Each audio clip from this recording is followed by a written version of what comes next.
नमस्कार मंडळी मी गणेश ठाकरे महाराष्ट्र नेता या चॅनलवरती आपलं सहर्ष स्वागत आहे. मंडळी, रोहित पवार हे वेगळी चूल मांडतील अशा पद्धतीच्या सध्या चर्चा आहे. त्याला कारण सुद्धा तसंच आहे. ज्या पद्धतीने अजितदादा पवार यांचं निधन झालं आणि त्यानंतर रोहित पवार यांनी काही भूमिका स्पष्ट केल्या. अजितदादा पवार यांचा अपघात नसून तो घातपात आहे अशा पद्धतीच्या सुरुवातीला चर्चा होत्या आणि त्यानंतर काही अहवाल सुद्धा सादर झाले. परंतु आजची परिस्थिती बघता रोहित पवार यांनी जे काही आंदोलन सुरू केलेले, रोहित पवार यांच्या खरं तर सोबत कोणीच नाही. रोहित पवार हे प्रामुख्याने एकलेच कुठंतरी आंदोलन करताना आपल्याला दिसत असतो.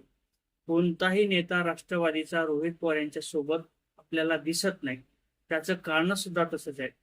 रोहित पवार यांना स्वतःचं वर्चस्व त्या ठिकाणी साबित करायचं आहे, स्थापित करायचं आहे आणि आपल्या काकाची जागा निश्चितच कार्यकर्त्याच्या माध्यमातून ज्या काही कार्यकर्त्यांच्या भावना आहेत त्या कार्यकर्त्याच्या भावना बघता रोहित पवार निश्चितच आपली जी काही काकाची जागा असेल ते घेण्याचा प्रयत्न करतील.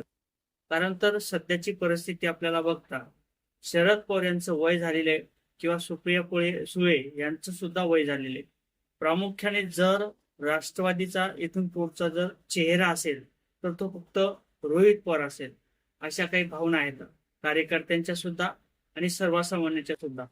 आज ज्या पद्धतीने अजितदादा पवार निधनानंतर जे काही प्रामुख्याने रोहित पवार यांनी भूमिका घेतल्या आणि त्यानंतर आज जे काही शरद पवार यांची जी काही महत्वाची बैठक पार पडलेली आहे, या बैठकीमध्ये अनेक दिग्गज असे नेते होते.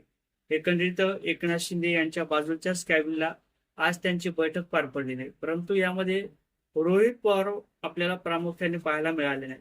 त्याचं कारण सुद्धा तसंच आहे. कदाचित काकाच्या नंतर अजितदादाची जागा जर कोणी घेईल तर रोहित पवार घेतील.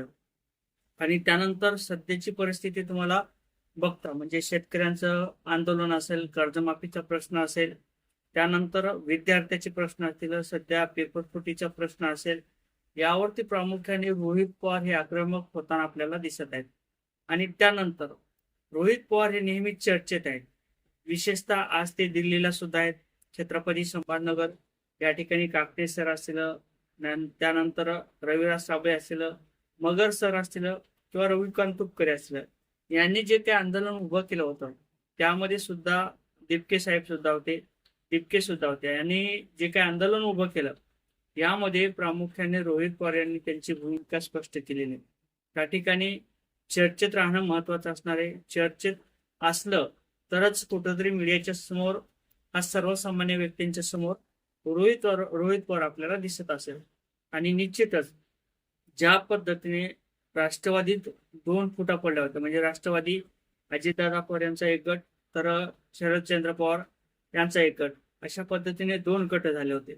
आता निश्चितच तिसरा गट होण्याच्या मार्गावरती आहे, तो म्हणजे रोहित पवार यांचा. हे कारण तुम्हाला काही दिवसातच स्पष्ट होईल. नक्कीच तुम्हाला काय वाटते कमेंट करा. जय शिवराय.